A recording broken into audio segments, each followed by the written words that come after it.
President Obama met with the Dalai Lama Friday morning despite warnings from China that it would severely damage relations between the two countries. The White House says President Obama met privately with the Dalai Lama Friday to discuss human rights practices in China. It was the president's third such meeting with the spiritual leader, each drawing severe criticism from Beijing.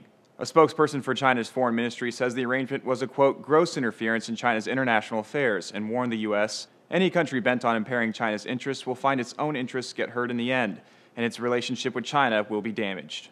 The Dalai Lama, who won a Nobel Peace Prize in 1989, lives in exile, fleeing to India after a failed uprising in 1959.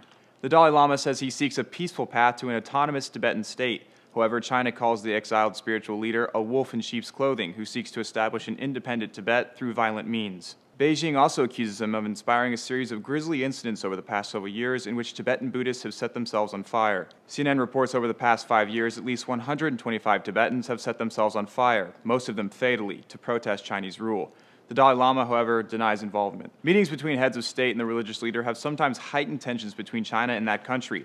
The Wall Street Journal explains a chill in Sino-U.S. relations could come at a tricky time.